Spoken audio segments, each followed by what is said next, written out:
Le One Morning.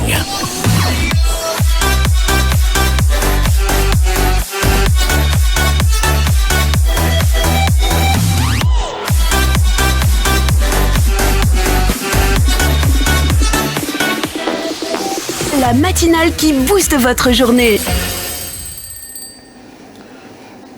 Mesdames, Messieurs, vous êtes sur One TV et c'est parti pour la matinale pour le compte de ce mercredi. Mercredi, c'est la santé. On parlera donc des maladies cardiovasculaires, leurs causes et comment les prévenir. On parlera également de comment construire tout en minimisant les risques sous ne pas donc subir les contre-coups de notre investissement. Voilà donc autant de sujets à aborder au cours de ce rendez-vous auquel vous êtes déjà habitués. Le premier acte, en effet, c'est la revue des titres et on retrouve Baker pour.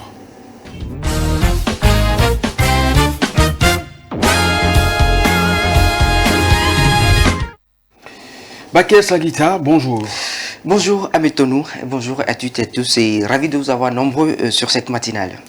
Ravi donc de les avoir nombreux, ces téléspectateurs qui nous suivent de par le monde, direction le Bénin, pour commencer cette revue des titres où le sujet sur la tentative de coup d'État déjoué refait surface. Les mises en cause seront devant le juge d'instruction ce jour.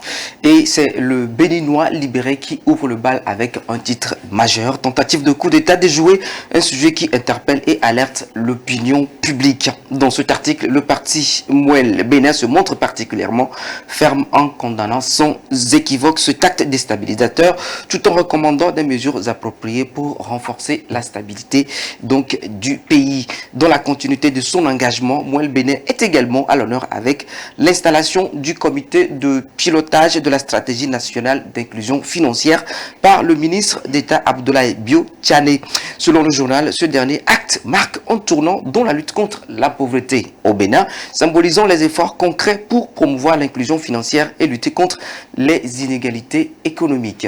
Oui, pendant ce temps, les parlementaires sont également au devant de l'actualité. Certains canards en parlent.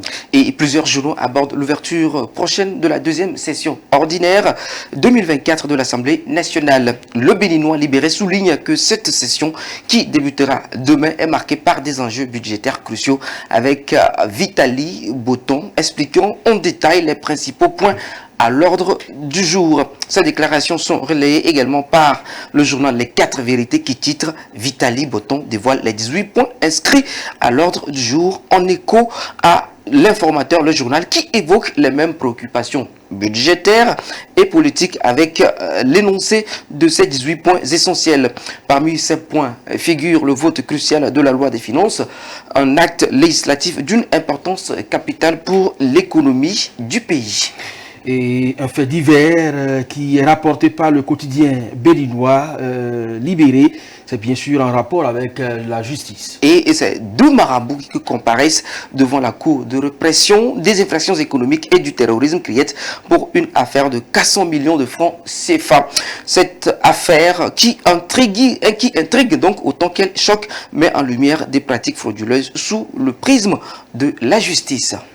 On va cette fois en Côte d'Ivoire où la présidentielle de 2025 est dans la ligne de mire avec la révision de la liste électorale, un sujet abordé diversement par la presse de ce pays. Et c'est le quotidien d'Abidjan qui titre Opération de révision de la liste électorale. Les cadres du PPACI envahissent le terrain. Dans cet article, le journal met en avant la mobilisation massive des figures du Parti des peuples africains Côte d'Ivoire, PPACI, avec des appels direct à l'inscription électorale.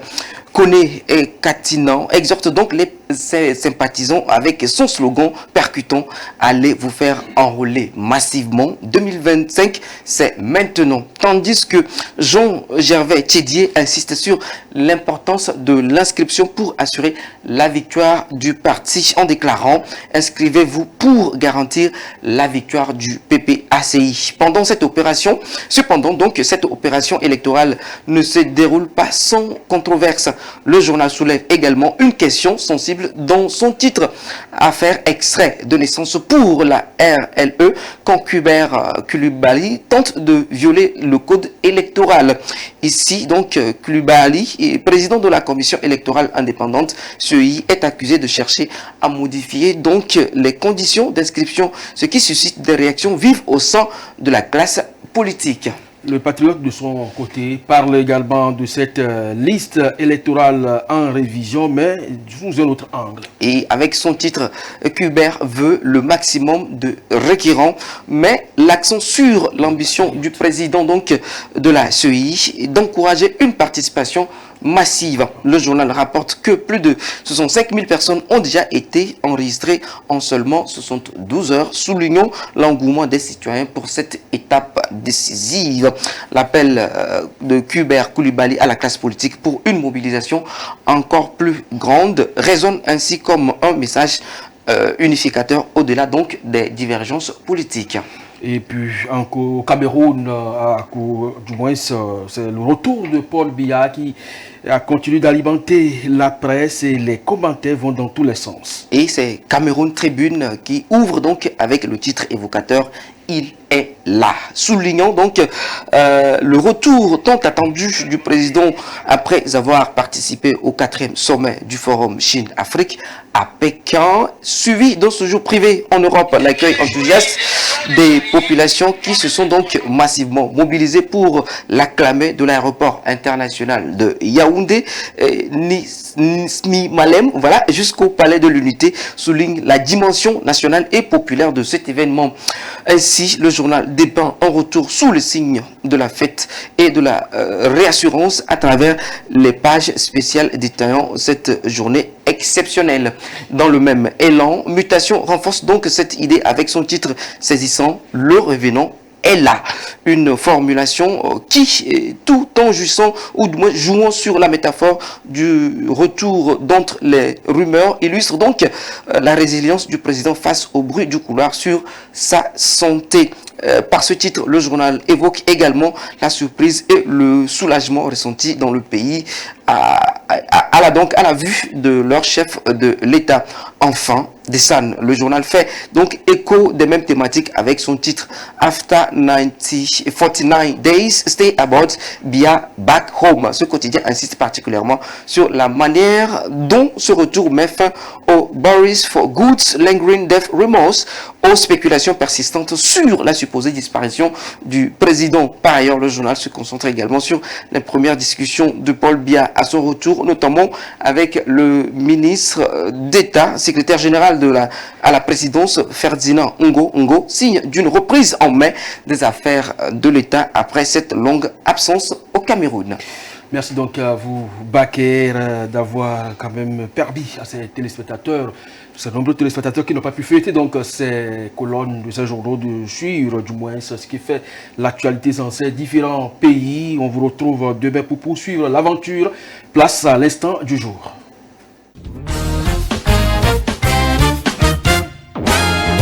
Cardiovasculaires ou cardio-neurovasculaires sont la première cause de mortalité dans le monde, avec en tête l'hypertension artérielle. Au Togo, selon plusieurs études, la prévalence de cette maladie atteint 35 à 40% de la population. Une maladie cardiovasculaire peut se définir tout simplement par des maladies qui vont toucher le cœur et les vaisseaux sanguins. Les vaisseaux sanguins, c'est toutes les canalisations qui jouent le rôle ou qui favorisent la circulation sanguine. Donc, ce sont des maladies qui touchent à la fois le cœur ou les vaisseaux ou les deux. Ces maladies cardiovasculaires, elles sont multiples. Il y en a plusieurs, dont le chef de file est l'hypertension artérielle, avec toutes ces complications que sont les accidents vasculaires, les AVC, ce sont des accidents vasculaires cérébraux. Il y en a deux types, il y a les hémorragiques et les ischémiques. Il y a l'infarctus du myocarde. Pourquoi on appelle chef de file l'hypertension artérielle? C'est une maladie qui est très fréquente aujourd'hui. Elle représente le premier motif de consultation dans nos hôpitaux et surtout en termes de logique. Au Togo, selon plusieurs études, à la fois des études hospitalières et quelques études à l'université, nous sommes l'hypertension artérielle, la prévalence de l'hypertension artérielle est autour de 35, voire 40% aujourd'hui. Les gens, une fois qu'on leur dit qu'ils ont la maladie, les gens négligent un petit peu la maladie.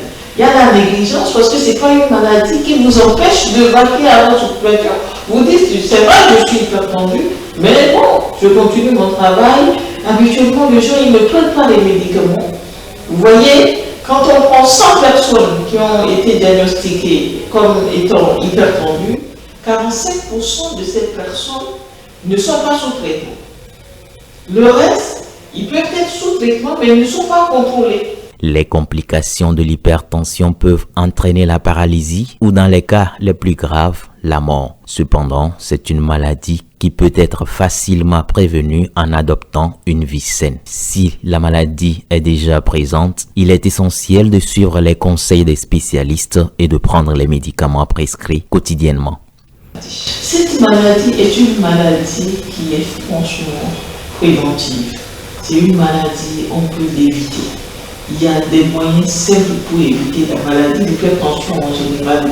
Il y a des moyens simples afin d'éviter la maladie. Au long de l'âge, on fait attention à tout ce que nous faisons, on diminue tout.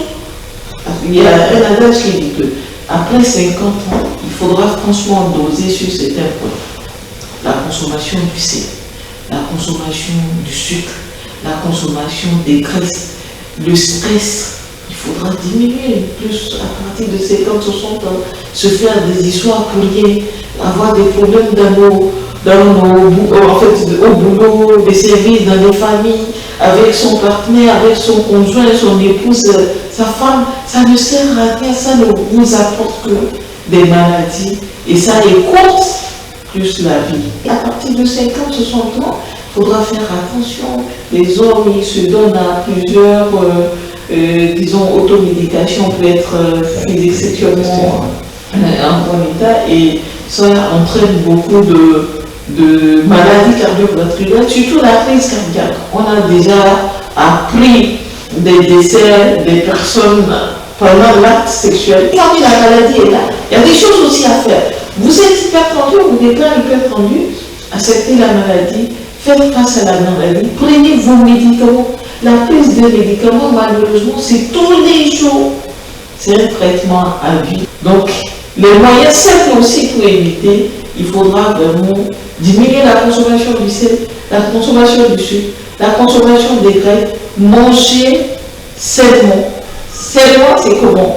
Manger au moins 5 fruits et légumes par jour. Quand on dit légumes et fruits, les gens se donnent à des fruits. Bien sûr que c'est des fruits, c'est naturel. Mais tu ne peux pas t'asseoir et manger 10 bananes et manger 10 oranges, vous serez diabétique. On a dit une portion, ça a dit une banane, une orange, en dehors des repas.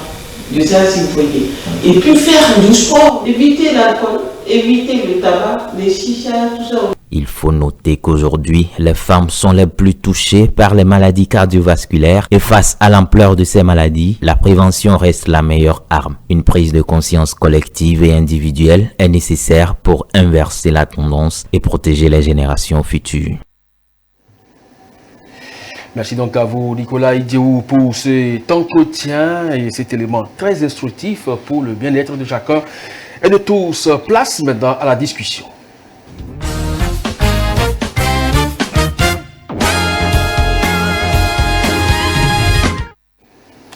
Le fait est évocateur et replonge chacun dans sa réflexion pour savoir si véritablement il est opportun de construire et d'habiter chez soi et surtout dans quelle zone et comment le faire. Alors, 3 morts, 4 blessés, c'est le bilan de l'effondrement d'une maison en construction. L'incident a semé la terreur et provoqué une scène de chaos ce 18 octobre à Sagbadou, banlieue ouest de Lomé.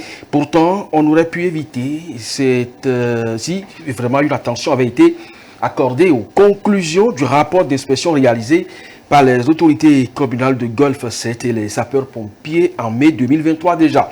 Lequel rapport avait déjà mis en garde le propriétaire concernant les défauts de construction non conformes aux normes en vigueur. Le propriétaire, peut-être sourd à l'appel de l'autorité, n'habite aujourd'hui plus chez lui, puisque faisant partie des victimes. Alors, immobilier, comment minimiser les risques lors des constructions? C'est bien sûr le thème de cette émission. Et pour en parler, qui mieux qu'un ingénieur en construction, en bâtiment?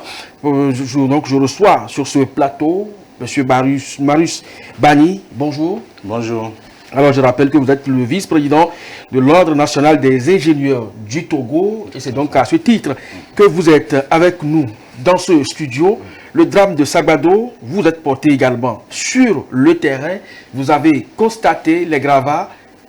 Quelle réaction en tant qu'ingénieur cela a suscité en vous? D'abord, la première chose, c'est déjà de se dire, il y a de la tristesse, parce que comme on dit, on aurait pu l'éviter. Et il y a eu des victimes. Il faut souhaiter donc les condoléances. C'est ce que nous avons fait. C'est de faire présenter les condoléances à la famille, du moins du propriétaire, ce que nous avons pu voir sur le site. Et aussi, après, souhaiter que les blessés puissent avoir un prompt rétablissement. Maintenant, au-delà de cela, c'est quelque chose, un bâtiment qui avait déjà été signalé. Et comme vous l'avez rappelé tantôt, la mairie a fait cette démarche, a même interdit donc la poursuite du chantier, puisque c'est un immeuble qui n'a pas eu de permis de construire. Donc ça a été interdit depuis 2023. Et ben, on ne comprend pas comment ça se fait qu'on continue à l'habiter, puisque les sapeurs-pompiers ont également recommandé que la zone soit sécurisée, ce qui veut dire que le voisinage immédiat aurait dû être évacué ou relogé.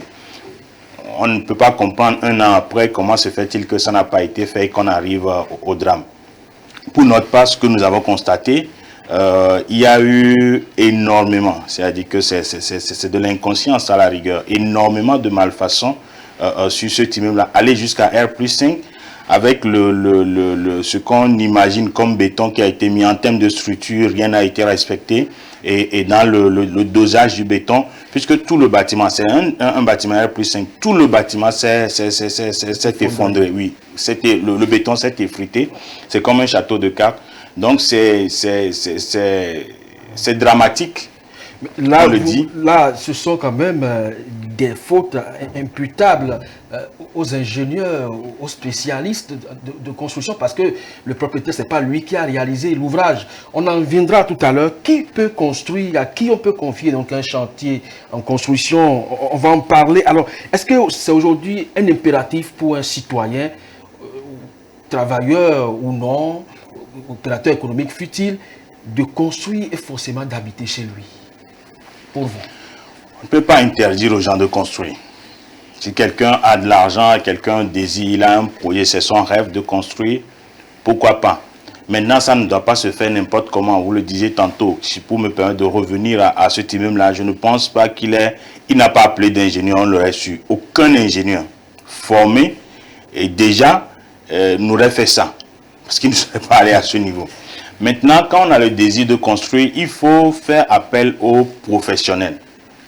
Et un maçon, je vais le faire ainsi, parce que les gens ils sautent directement, ils pensent que c'est avec le maçon qui peut faire un certain nombre, parce que c'est lui qui a l'exécution. Il est à l'exécution. Un maçon, c'est un ouvrier qualifié. Ce n'est pas un professionnel. Et donc, pour construire, il faut d'abord se poser la question, est-ce que je suis dans une zone constructible? Et là, il faut faire appel à un urbaniste.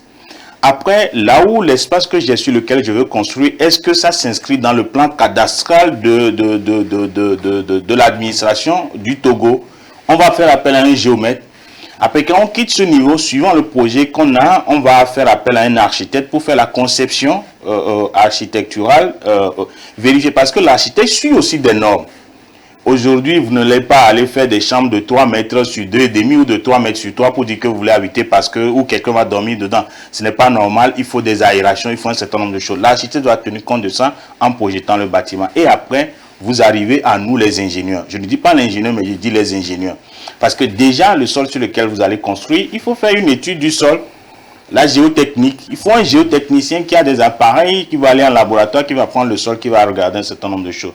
Quand vous sortez de là, vous devez aller avec les éléments que les géotechniciens donnent. On va aller sur l'ingénieur structure qui va faire des calculs pour voir l'édifice que vous voulez construire avec les éléments d'étude que j'ai du sol. Est-ce que ce sera solide? Est-ce que ce sera stable? Vous allez avoir d'autres corps de métiers, électricité, plomberie, ainsi de suite, suivant ce que vous voulez faire. Quand quelqu'un a les moyens de faire ça, pourquoi pas? Maintenant, au-delà, les conditions dans lesquelles nous sommes, la ville s'étend, il y a un certain nombre de contraintes. C'est d'encourager de plus en plus nos compatriotes à aller vers les promotions immobilières où c'est déjà du tout construit, où les gens ont suivi les normes de construction. Mais aussi, l'État a ce projet donc, de logements sociaux, ou logements plutôt à coût abordable. Et donc, les citoyens peuvent aller vers là en toute sécurité. Mais quelqu'un qui veut avoir le sien, il faut qu'il s'adresse aux professionnels.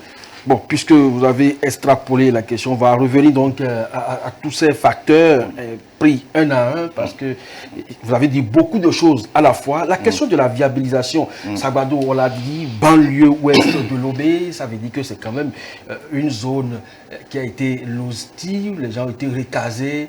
Alors, qu'est-ce qui n'a pas marché? Surtout puisque vous demandez comment une décision communale prise en mai 2023 n'a pas été respectée en octobre 2024, soit pratiquement un an et demi. À qui la faute? Qui n'a pas suivi véritablement le processus en ce moment-là? Puisque aussi bien la commune que les sapeurs-pompiers sont cités dans ce rapport. Oui, et comme je le disais tantôt, les éléments que nous avons eus, les documents qui nous ont été donnés, le ministre de la Sécurité et de la Protection civile, donc en mai 2023, a commis une commission composée donc de la mairie et puis des sapeurs-pompiers pour aller sur le site, donc faire un audit.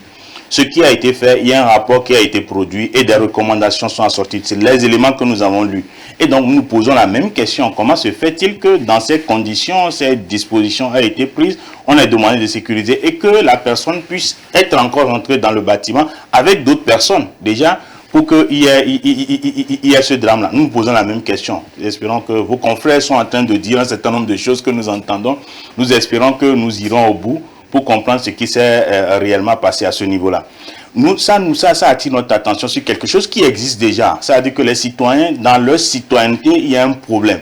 Et ça amène à de tels risques, à de tels drames, parce que on ne peut pas comprendre que quelqu'un décide de faire ce qu'il veut. D'accord, mais il faut qu'il tienne compte du fait qu'il y a d'autres citoyens dont il va mettre en danger les biens et les vies.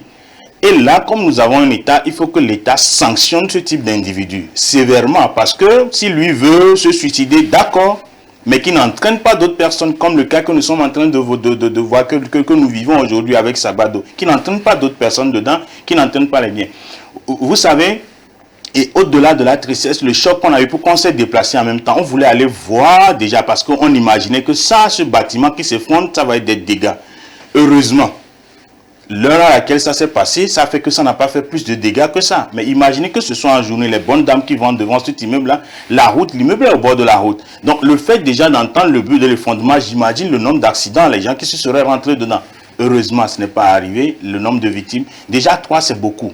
On déplore cela, mais il faut qu'on évite que d'autres drames de cette nature-là se déroulent, arrivent dans ce pays. Et donc très diligemment, il faut que avec l'État, nous sommes déjà sur le terrain pour faire notre part. Nous allons continuer et également remonter vers l'autorité pour voir les contributions que nous pourrons faire pour qu'on évite ce genre de situation au Togo. Alors, vous avez évoqué tout à l'heure un certain nombre d'acteurs qui doivent intervenir. On peut parler donc de la chaîne de construction. Face à la cherté de la vie et également certains propriétaires qui, du fait de moyens dont ils disposent, est-ce qu'ils ne vous imposent pas, malgré votre technicité, des types de maisons, même si le sol ne répond pas? Non, c'est-à-dire qu'un professionnel, je vais parler de professionnel. Vous avez un ordre des architectes, c'est une réglementation, c'est une loi. Vous avez un ordre des ingénieurs, c'est également une loi. Vous avez d'autres ordres professionnels qui ont été l'ordre des géomètres par loi, voté à l'Assemblée nationale, on est d'accord. Donc il y a un cadre que l'État a déjà défini, une réglementation qui est là. Il y a des honoraires des architectes qui tiennent compte de la réalité dans laquelle nous vivons. Quand les gens parlent de cher, c'est cher par rapport à quoi? On compare par rapport à quoi? Par rapport seulement au niveau de vie de la population. Maintenant, il faut se poser une question. Si les gens veulent estimer que l'architecte est cher ou que l'ingénieur est cher, bon, peut-être qu'il faut qu'ils expérimentent les effondrements d'immeubles pour voir ce que ça coûte. Pas seulement financièrement, mais ce que ça coûte en perte de vies humaines, ainsi de suite, moralement, psychologiquement. Tous ceux qui sont dans cette zone-là sont traumatisés quand ils vont habiter à côté des maisons qui sont déjà à R+1, ainsi de suite. Et au-delà, il y a dans d'autres quartiers ou des maisons, je pense que des gens ont déménagé. J'ai appris ça, des gens ont déménagé parce que par cette saison de pluie, il y a des immeubles qui se penchent déjà. C'est quelque chose que sur lequel nous allons travailler. Mais pour revenir à la question, fondamentalement, non, on n'est pas cher. Comparer un projet de 100 000 et l'ingénieur ne va pas facturer sa prestation de la même manière qu'un projet de 100 millions. On est d'accord. Ça, c'est une première chose. Maintenant, quelqu'un qui veut faire 2 chambres salon, ce n'est pas le même coût en termes de prestation. Peut-être que ça va être même modique. Ça va même être fait gratuitement, bénévolement. Parce qu'il y a aussi des ordres. Il faut faire appel à ces ordres-là. Mais il y a une chose qui est sûre. Quelqu'un qui va mettre, par exemple, 100 millions dans un bâtiment et qui ne fait pas d'études de sol, qu'est-ce qu'il est en train de faire? Qu'est-ce qu'il est en train de faire? C'est la question qu'il faut se poser. Maintenant, nous sommes dans un pays où tout peut se négocier également. Et quand on va vers les ordres, on peut trouver la bonne ligne pour réaliser les projets de manière sûre et sécurisée pour les populations et également pour les promoteurs. Alors, le deuxième volet de la question, c'est le propriétaire qui a vraiment les moyens, est-ce qu'il ne peut pas changer les propositions faites par un expert? S'il est expert, qu'il essaie de changer. Parce que l'expert, c'est l'expert. Quand vous avez mal aux dents, vous allez à un dentiste. Vous n'avez pas un mécanicien, vous ne dites pas au dentiste ce qu'il va vous faire. Quand vous avez un projet immobilier, vous appelez un expert, souffrez qu'il vous dise, parce que lui, il a été formé, je prends un ingénieur, c'est minimum 5 ans de formation. Le gars, ce n'est pas n'importe quoi. On est d'accord. Donc, quand il va sur la base d'éléments factuels scientifiques, faire des recommandations, si vous choisissez d'outrepasser, bon, vous subirez les conséquences si vous êtes capable de subir les conséquences. Sinon, l'avis de l'expert, jusqu'à preuve du contraire, à moins qu'on ait l'expertise ou des éléments contraires, on ne va pas le contester. Maintenant, les gens sont libres de faire ça. C'est une réalité. Ce monsieur, par exemple, qui est parti avec son immeuble et d'autres personnes, je ne sais pas comment il a procédé. C'est peut-être qu'il a trouvé que les ingénieurs sont trop chers, l'architecte est trop cher, il a pris son maçon et ils ont fait ce qu'ils ont fait là. Vous voyez des poteaux où vous cherchez le gravier, vous ne trouvez pas. Les armatures, pratiquement, on ne sait pas où ça se trouve. Voilà. Et justement, cela appelle aussi à un questionnement. Vous n'êtes pas sans savoir. C'est vrai que ce n'est pas peut-être dans votre rang, mais des informations comme ça, vous aurez déjà parvenu où la qualité des travaux réalisés, même si les gens injectent beaucoup d'argent, ils ne sont pas sûrs de ce qu'on leur a produit. Est-ce que c'est vraiment la photopropriété en ce moment-là? Oui, c'est la photopropriété, comme on le dit. Je prends l'ordre des ingénieurs pour ce que je connais le plus. Nous avons une loi, la loi numéro 004-2020 et du cadre d'avril 2020, qui encadre la profession. Au-delà de la loi, nous avons les décrets d'application sur le fonctionnement. Après, vous avez dans ces décrets-là, vous avez un code de déontologie. Cela veut dire que tous les ingénieurs sont sous cap quelque part. Il y a une éthique qu'il faut respecter, des responsabilités. Donc, quand quelqu'un va contracter avec un ingénieur, c'est défini. Il va contracter avec un ingénieur, il lui paye de l'argent pour faire un travail, et jusqu'à preuve du contraire, il doit rendre le travail dans les règles de l'art. Si ce n'est pas fait, il y a des sanctions derrière.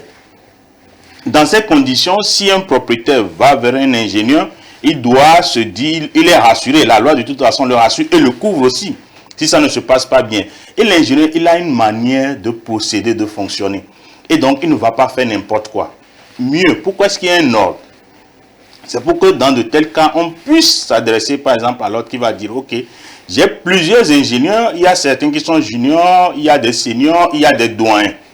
Pour le type de projet que vous avez vu, la consistance, ainsi de suite, je vous conseillerais d'aller vers un doyen ou bien d'aller vers un senior qui a une expérience de la chose et qui peut vous accompagner. C'est ça qui existe, c'est ça qu'on a au Togo. Il faudrait que les gens y aillent, qu'ils fassent appel à ce genre de professionnels-là pour qu'on évite d'avoir des problèmes.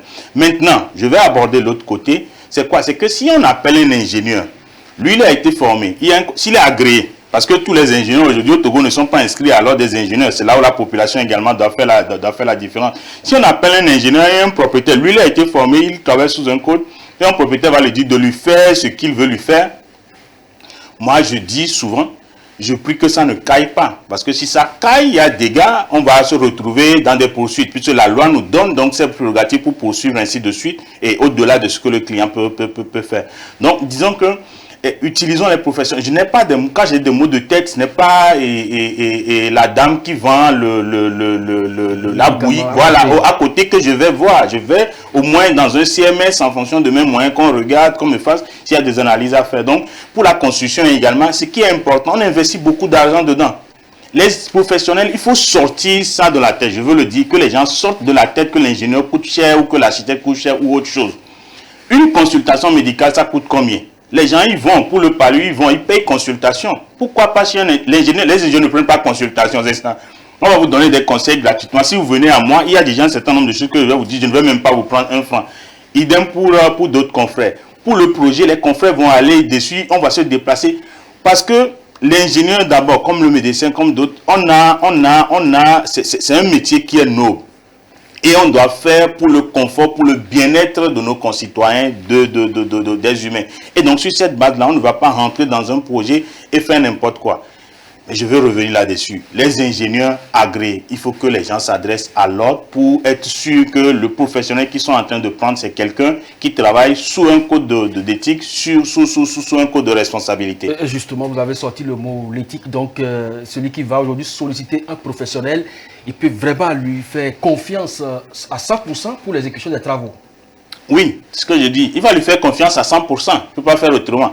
Je vais vous dire quelque chose. Et que j'ai appris quand je suis rentré en première année d'école d'ingénieur. On dit, l'erreur du médecin, ça se retrouve au cimetière. Vous n'allez pas savoir. Vous êtes déjà mort, on vous a enterré. Bon, c'est aujourd'hui, on fait autopsie, avant on ne le faisait pas. Mais l'erreur de l'ingénieur, ça va être un monument. Ça va être visible. La tour de Pise, vous connaissez en Italie. Il y a d'autres choses. Le bâtiment qui s'est effondré, tout le monde sait au Togo comme ailleurs. Donc, dans ces conditions, les ingénieurs, le sachant, il y a une manière de procéder. Et comme nous disons souvent, dans les règles de l'art, quel que soit ce qu'on est en train de faire. Donc, s'adresser à un ingénieur qui est agréé, s'adresser à l'ordre, passer par l'ordre, c'est qu'on est assuré qu'on va avoir un travail bien fait dans les règles de l'art. Alors, monsieur Bailly, la qualité des matériaux également pose problème.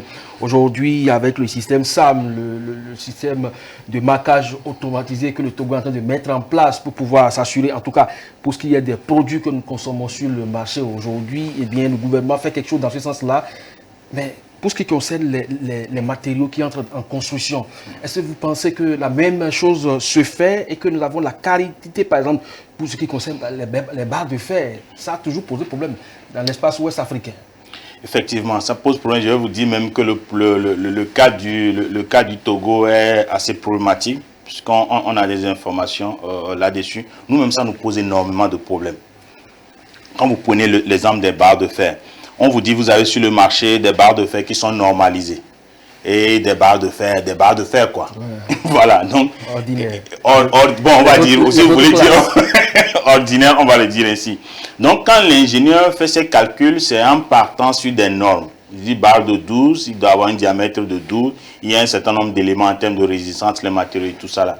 Et donc, on suppose qu'il y a ces barres-là et on va aller les acheter, on utilise. Mais le citoyen lambda, quand il va sur le marché, il trouve deux formes de barres. L'un est moins cher, l'autre est plus cher. Il achète celui qui est moins cher. Voilà. Et donc, pour plusieurs choses. Ce que nous demandons, l'État fait déjà beaucoup. Il continue. Et nous sommes dans la dynamique d'apporter toujours nos contributions, de soutenir pour que ça puisse être réglementé, régulé correctement. Les efforts qui sont déjà faits, on doit les poursuivre dans le contrôle de la conformité des matériaux qui sont sur le terrain. Et là, il y a une démarche que l'ordre a engagée déjà il y a quelques années. Nous allons la poursuivre. On a un laboratoire national pour tout ce qui est BTP. Il y a la ROC, la Haute Autorité pour la qualité et l'environnement. On a une agence togolaise de normalisation. On a la métrologie, le contrôle de la métrologie. Donc, toutes ces instances-là doivent continuer le travail de manière encore plus diligente, encore plus rigoureuse, pour qu'on évite d'avoir n'importe quoi sur notre marché, parce que ça nous pénalise. Vous ne pouvez pas imaginer, même jusqu'au climatiseur qu'on nous vend. On dit un cheval, 1,5 chevaux et tout ça là, qui mesure, qui contrôle, qui est sûr que ça délivre ce qu'on a dit. Je vais aller loin, peut-être que je vais même vous choquer. On a un pays voisin qui produit même des matériaux et ils savent tellement que, bon, au Togo, que ce n'est pas contrôlé, que les barres de fer qu'ils envoient ici sont différentes des barres de fer qu'ils vendent sur leur propre marché. Ah oui? Oui. Un voisin? Oui. Bon, à défaut, je sais qu'il y a des instances dans lesquelles vous allez pouvoir citer ce voisin en exemple. En tout cas, ce qui est sûr, avec le système automatisé de marquage, le gouvernement doit pouvoir donc étendre davantage les contrôles pour que la douane fasse également son travail, parce que c'est la vie des citoyens qui en dépend. Alors aujourd'hui, quand on descend au niveau des ouvrages même, parce que c'est ça votre spécialité, les entretiens, parce que une chose est de mettre l'ouvrage en place, mais la question de l'entretien, ça pose aussi problème. Parce que vous avez beau ériger aujourd'hui un joli bâtiment sur une surface recommandée, mais 2 ou 3 jours après, c'est quelqu'un qui se met à côté de vous et dans sa volonté de faire peut-être mieux ou plus que vous, eh bien, il commence à mettre en difficulté votre infrastructure. Dans ce cas, comment le citoyen peut réagir? Vous savez, aujourd'hui, par exemple, nous avons la décentralisation qui est fortement en œuvre. Le citoyen a des interlocuteurs qui sont plus proches de lui pour pouvoir, donc, dans les difficultés qu'il a, et signaler, dire ces difficultés et qu'on puisse les prendre en charge avec les professionnels. Donc, ce que je conseillerais, c'est que les gens aillent dans ces situations-là, que les gens aillent vers les mairies qui sont proches d'eux, dire voilà, je suis ici, j'ai tel problème, ainsi de suite. Des fois, ça peut être, ça peut ne pas être fondé, réellement fondé, scientifiquement fondé. Il va dire oui, parce que lui, il est en train de faire R+2, moi, je n'ai que... À partir du moment où c'est signalé, on va aller vérifier et les mairies vont faire leur travail. Ce que nous conseillons, ce que nous demandons aux mairies, il y a un ordre des ingénieurs, des spécialistes de la chose. Si ça concerne les architectes, on en a un ordre. Si ça concerne les ingénieurs, tout ce qui est ingénierie, il y en a un ordre. Il faut s'adresser à ces institutions pour avoir les personnes requises pour faire ce genre de diagnostic, d'audit et d'analyse et pouvoir donc accompagner nos compatriotes. Alors, en termes de correction et de défaut, si entre-temps il vous était confié l'ouvrage dont il est aujourd'hui question et qui est complètement en gravat, si vous était confié d'apporter des corrections, est-ce que c'était encore possible? Ça dépend.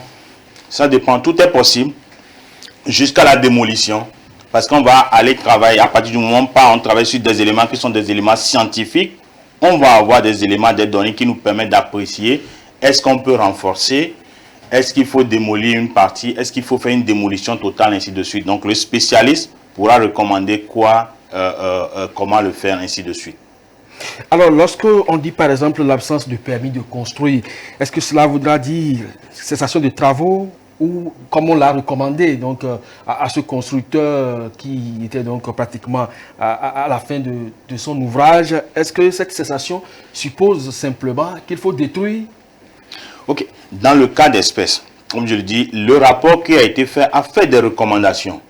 Déjà sécuriser, c'est-à-dire évacuer, sécuriser et analyser un certain nombre d'éléments pour savoir ce qui est fait. Il y a eu des recommandations qu'on peut faire direct. On va demander à certains. C'est comme chez le médecin. C'est pratiquement la même chose. Mais nous, on va s'occuper des pathologies du bâtiment ou d'autres choses. Donc, on va dire, ok, déjà, on fait ça. Mais il faut faire des analyses de ceci et cela pour confirmer ce qu'il faut faire au final. Mais il y a un cadre réglementaire. Quelqu'un qui n'a pas de permis de construire et qui engage une construction, je pense que le dispositif est prévu et les communes font leur travail. Ils ont besoin d'avoir plus de moyens. Et là, quand je parle de plus de moyens, c'est beaucoup plus les moyens humains en termes techniques, de spécialistes. Sur les moyens financiers, je pense qu'ils ont leur schéma et sur lequel ils fonctionnent. Donc, pour que ce travail, quelqu'un qui n'a pas le permis de construire, on puisse lui demander rapidement d'avoir le permis de construire, les dispositifs qui doivent être suivis. Il y a des bâtiments qui étaient construits avant que la loi ne sorte.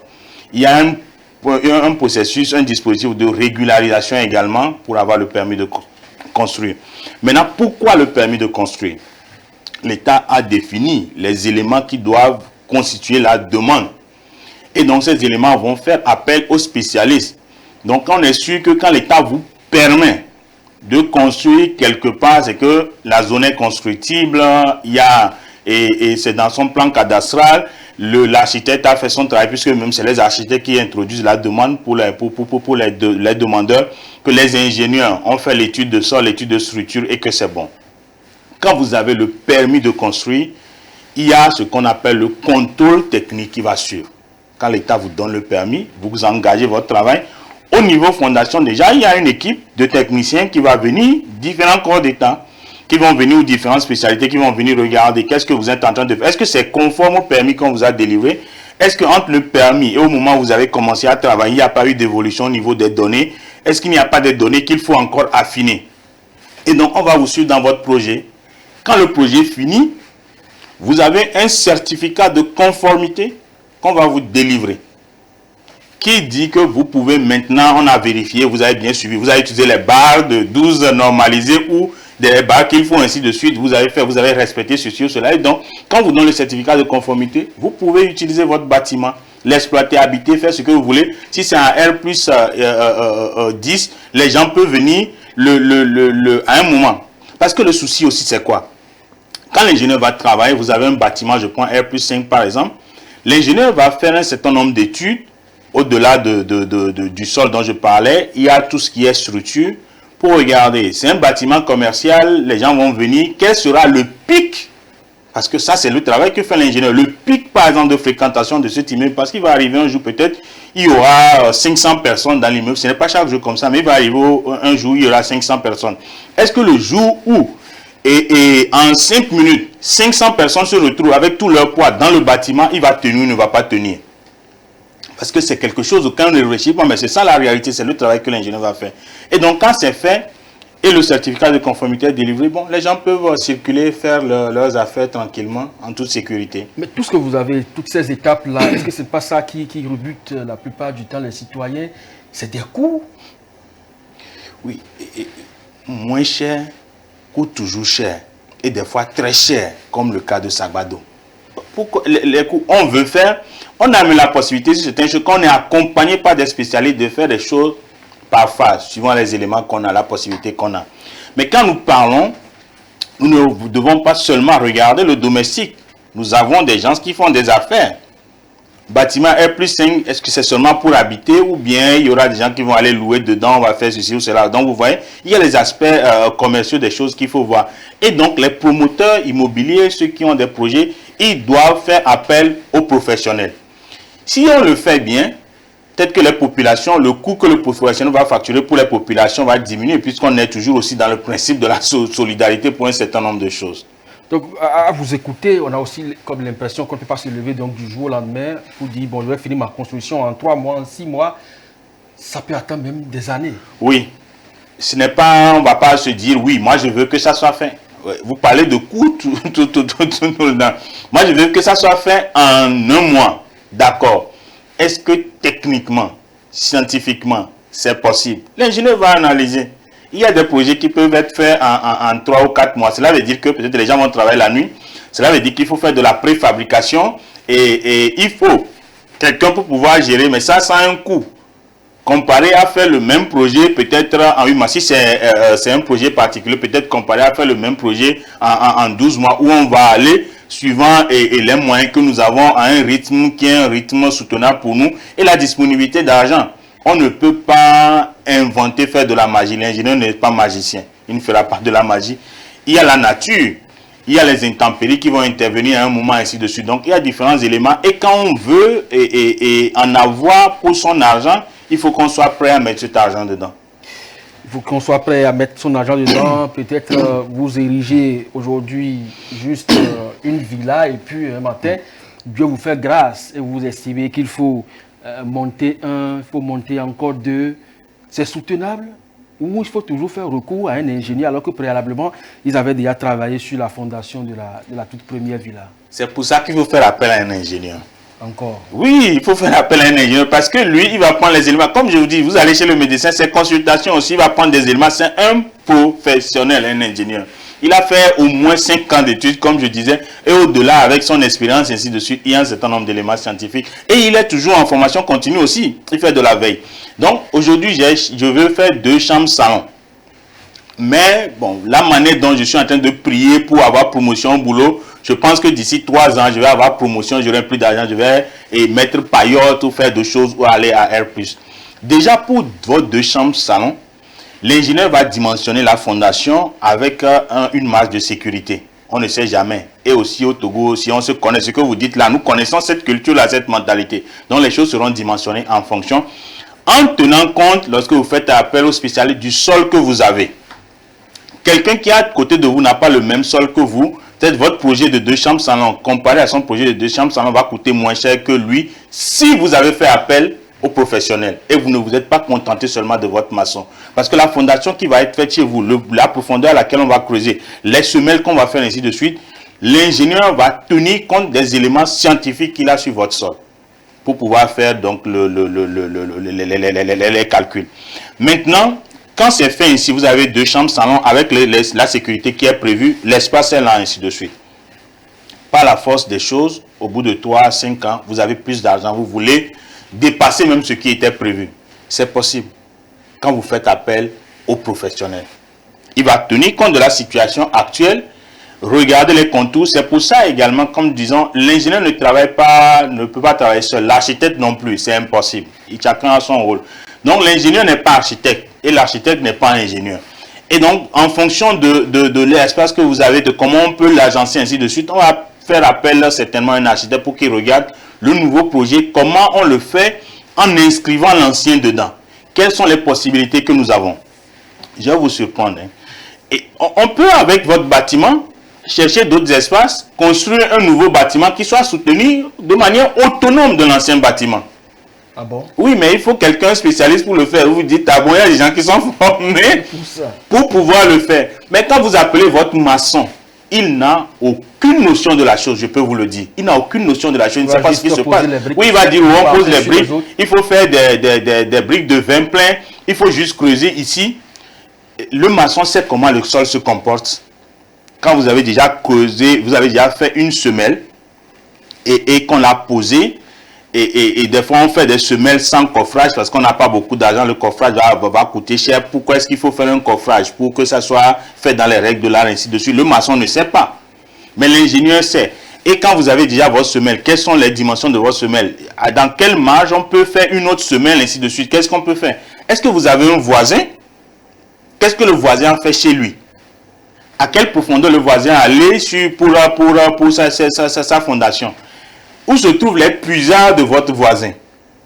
Donc vous voyez tous ces éléments-là. Un ingénieur va les apprécier, mais un maçon, un ouvrier qualifié, il n'a pas formation pour, il n'a pas qualification pour. C'est un professionnel tel un ingénieur qui a donc la formation, les qualifications et aussi l'expérience factuelle du terrain pour vous accompagner. Monsieur Marius Bagny, eh bien là, vous écoutez, tous les citoyens désormais doivent faire recours aux spécialistes en la matière, donc nos pauvres frères qui se forment un peu dans les petites ou derrière leurs petits patrons, pratiquement ils n'auront plus du travail. Ah non? Ah non? Mais comment on va les exploiter? Ah non? Ils sont les ouvriers finalement. Oui, c'est-à-dire qu'un ouvrier, si chacun prend sa place, c'est bon. On est d'accord, on ne peut pas avoir 2 capitaines dans un bateau, ça se dit. Mais dans le bateau, il y a des gens qui sont à la chaudière, qui sont en train de mettre du charbon et pour ces bateaux-là et pour avoir l'image, ainsi de suite. Donc, chacun a son utilité et donc lorsque c'est encadré, chacun aura sa part. C'est-à-dire que même les ouvriers aujourd'hui, ils seront mieux rémunérés si on travaille dans un cadre qui est réglementé correctement et qui permet aux gens d'avoir la bonne dynamique. L'ingénieur va concevoir. L'ingénieur va partir dans l'exécution, mais l'ingénieur n'est pas celui-là qui va aller mélanger le ciment. Il ne va pas le faire. Il faut le mélanger, il faut savoir le mélanger. Donc, il va accompagner des gens qui sont des ouvriers qualifiés. Au-delà des ouvriers qualifiés, vous avez même des manœuvres. Mais le drame, c'est que les gens transforment. Même si c'est graduel, hein, à la place de l'ouvrier qualifié, les gens va préférer prendre manœuvre alors qu'il n'a pas les qualifications pour faire le travail de l'ouvrier qualifié. À la place donc de l'ingénieur, va prendre un ouvrier qualifié parce qu'il ne veut pas payer, il dit qu'il ne veut pas payer, il fuit l'argent. Et au final, on va se retrouver dans des drames qu'on a. Et vous savez, vous êtes au pays comme nous. Quand il appelle le maçon lui fait le truc. Une fois, il trouve que le maçon est cher. La prochaine fois, il appelle l'apprenti du maçon pour venir lui faire la chose. Ouais. Et donc, on va se retrouver dans des malfaçons et dans des drames. Alors, M. Bagny, à l'entame, vous avez commencé à citer certaines zones au Togo où des bâtiments sont un peu penchés. Juste au nord de la ville, un peu vers le camp GP par exemple, derrière Sotoubois et autres, les Bassito, oui, il y a des zones où pratiquement 6 mois durant, l'accès est difficile, mais pourtant des citoyens vont acheter des espaces là-bas et tentent même ces constructions, mais avec les maçons, les ouvriers qualifiés dont vous parlez, et finalement on assiste à ces drames. Alors quand on prend la région de Golfe de Guinée, on sait très bien qu'aux abords des mers, les maisons souffrent également. Au niveau des zones inondables, c'est un problème. La Côte d'Ivoire vit la même chose, le Bénin, le Togo. Mais véritablement, quelle zone de plan de vue ingénieur peut être habitable? C'est pour ça que les professionnels font un travail où il y a des zones où on va dire, je vais revenir sur ça, pardon, vous voyez la lagune que nous avons chez nous, dans d'autres pays, la lagune, demain la lagune, mais si on l'a asséché, ça fait des décennies qu'on continue à rouler. C'est un travail d'ingénieur qui a été fait. Donc en fonction de ce qu'on veut comme objectif, de ce qu'on a et des éléments scientifiques factuels qu'on a sur le comportement du sol, ainsi de suite, on peut réaliser des projets. Les zones que vous citez, qui sont des zones que les gens habitent aujourd'hui et ont un comportement naturel qui est là. Mais plus les gens construisent, ça réduit aussi les possibilités à la nature d'évoluer comme elle doit évoluer. Dans ces conditions, il faut amener un professionnel qui sait comment la nature se comporte dans ce genre de situation et qui peut vous dire quoi faire et quoi ne pas faire. C'est en fait ça la réalité. Les gens construisent dans la mer. Mais il y a le coût que ça, mais il y a tous les éléments scientifiques qu'on va apprécier, sur lesquels on va travailler. Mais après, il y a dans l'exploitation de l'immeuble, parce que comme on dit, dans la mer, après l'évolution, il faut surveiller pour toujours être en sécurité. Pour ici revenir simplement à ces zones, ces quartiers que vous avez cités, ce que je vais conseiller à nos compatriotes, c'est de faire appel aux professionnels. Pourquoi je le dis? Vous avez parlé de ces quartiers où j'ai par exemple des parents qui ont voulu faire des projets, ils ont acheté terrain. On peut pas, c'est là où ils ont trouvé avec leurs moyens ils ont acheté terrain, ils ont voulu faire des activités. Quand je suis allé, je dis non, voilà ce qu'il faut faire. J'ai appelé un confrère qui est du génie civil, qui connaît également la zone. On est allé, on a fait des recommandations. Et bon, ils ont trouvé que le confrère, pour son déplacement et tout ça, donc ils sont allés prendre le maçon qui a fait une clôture. La clôture n'a pas tenu 3 mois. On est au niveau clôture seulement, parce que le maçon, suivant le sol, tout ça là, il n'est pas allé aux profondeurs. Pour faire maintenant le bâtiment, on a fait des recommandations et ils sont en train de suivre ces recommandations-là. Je vais vous donner un exemple. Vous êtes dans une zone, vous êtes dans une zone où on voit que le sol est trop argileux, le sol va être glissant, ainsi de suite. Au lieu que les gens vous fassent juste le béton, quand ils creusent, on met juste du béton de propreté, comme nous disons, ça c'est un terme technique. L'ingénieur génie civil va vous dire qu'il faut faire une semelle filante. Ça va vous coûter un peu plus cher. Et au début, à la fondation. Mais votre bâtiment est sauvegardé. Vous n'allez pas venir avoir des fissures. Vous n'allez pas, au moment où le sol va vouloir s'affaisser, ça ne va pas tomber. Parce que la semelle filante, on va mettre des barres de fer dedans. Donc voilà, à ce niveau-là. Quelqu'un va vous dire, oh, pourquoi tu dépenses beaucoup d'argent comme ça? Parce que l'ingénieur a tenu compte du type de sol que vous avez, du comportement actuel et probablement futur de ce sol-là pour faire le travail. C'est ce que je vais conseiller à nos concitoyens qui viennent. Ce n'est pas tout qu'on va facturer. Ça, je peux le garantir. Et au nom de l'Ordre national des ingénieurs du Togo, ce n'est pas tout que l'ingénieur va facturer. On ne va pas commencer, à partir d'un moment, quand on va vouloir commencer à facturer, ça se discute aussi. Mais au moins, des fois, tu as écouté déjà le conseil. Ça te donne une idée de la chose. Qu'est-ce que tu peux faire? Et si tu exposes correctement, on peut te dire, bon, ok, aujourd'hui, tu as 2 millions. En réalité, voilà ce que 2 millions peuvent faire. Est-ce que tu veux faire ça et chercher encore les 3 millions qui sont restants pour compléter? Dans quel marge de temps tu vas avoir les 3 millions? Voilà l'accompagnement que l'ingénieur va apporter. Mais là, il ne va pas encore facturer ça. Mais vous avez les éléments pour apprécier et pouvoir réaliser votre projet et correctement en toute sécurité. Aujourd'hui, ces citoyens qui sont dans ces zones où des maisons sont en train de subir véritablement les intempéries de la nature, vous les invitez à évacuer ou à continuer par tenir le temps qu'un expert vienne apporter les corrections nécessaires? C'est-à-dire qu'en toute sécurité, ils sont là, ils peuvent apprécier. Sans éléments factuels, je ne peux pas apprécier. Ce que je pourrais conseiller, c'est que celui qui veut face à appel, on ira regarder. Et là, on peut donner un conseil qui est juste. Mais lorsque vous êtes à côté déjà d'un immeuble, vous voyez que l'immeuble est en train de se pencher, comme celui-là, comme on dit, celui de Sagbado, il y a quelque chose qui ne s'est pas bien passé. Bon, malheureusement, des fois ça arrive, il faut que des drames comme ça arrivent indépendamment de nous pour que vraiment on tire les conclusions et qu'on avance. Donc les gens voient ça, il faut être intelligent soi-même. Et donc déjà, ce n'est pas quelqu'un qui va te dire. Vous savez, il y a une expression ici qui dit que enfin, celui qui mange le haricot, on ne lui dit pas de boire l'eau. C'est-à-dire que c'est lui qui est en train de manger le haricot avec son gari. Il doit savoir qu'à un moment, ça va prendre et avoir de l'eau à côté. Donc, dans ces conditions aujourd'hui, ce que je demanderais, si les gens veulent avoir vraiment des avis de spécialistes, l'ordre est là.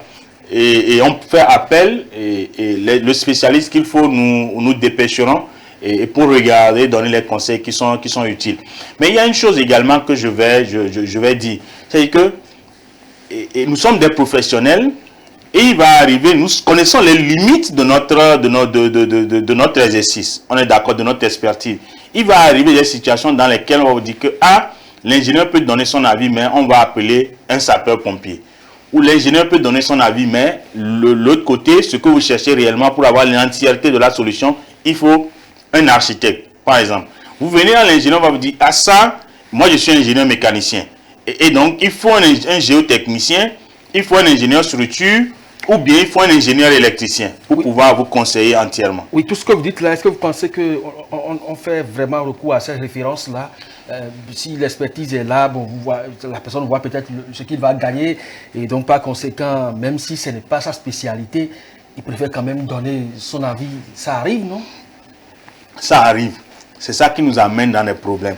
Mais c'est aussi pour ça qu'il y a une loi et il y a un code de déontologie pour ceux qui sont dans le cadre de la loi. L'architecte connaît ses limites dans le cadre de la loi. L'ingénieur également connaît ses limites dans le cadre de la loi. L'ingénieur électricien connaît ses limites dans le cadre de la loi. L'ingénieur mécanicien connaît ses limites dans le cadre de la loi. Donc si ces gens-là sont sous la coupe, sont réglementés, encadrés par cette loi, ils ne feront pas n'importe quoi si vous les appelez. Parce qu'ils savent, s'ils font n'importe quoi, ce qui n'est pas de leur ressort, on va les poursuivre, on va les mettre en prison. Les gens ont construit des ponts après des décennies, mais quand c'est tombé, ils sont allés en prison. Parce qu'on s'est rendu compte après des décennies qu'ils n'ont pas suivi les règles de leur métier, ce pourquoi ils ont prêté serment, ce sur quoi ils sont réglementés. Donc pourquoi est-ce qu'ils l'ont fait? On ne peut pas savoir. Est-ce que c'est la cupidité? Est-ce que c'est parce qu'ils n'ont pas été suffisamment vigilants? Bon, on va les mettre quelque part, ils vont réfléchir pendant un certain nombre d'années à ce qu'ils auraient dû faire.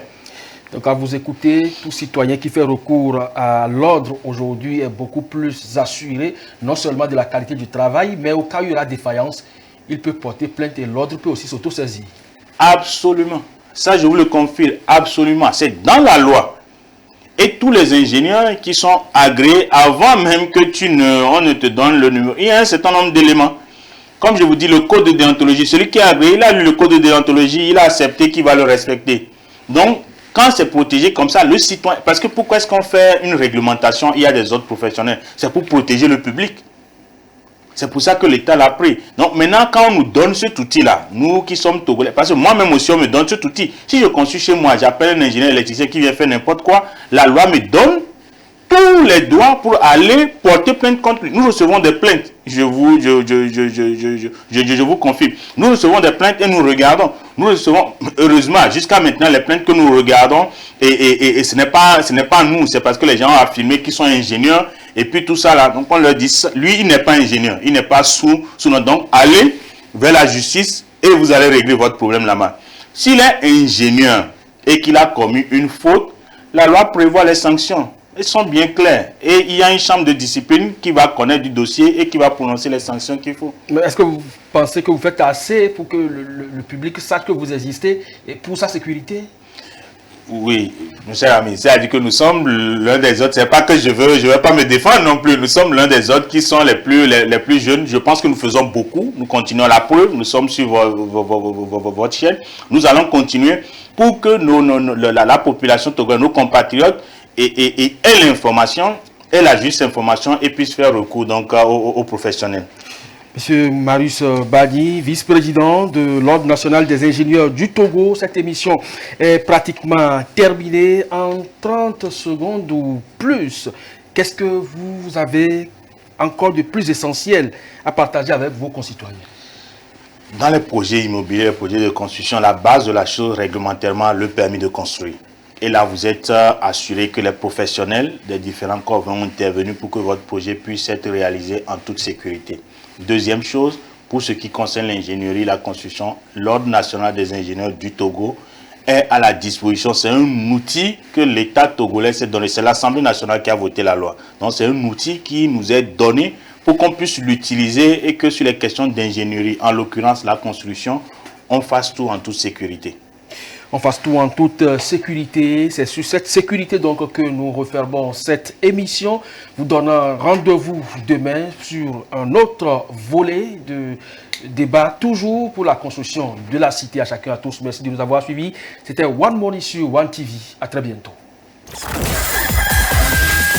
Le One Morning.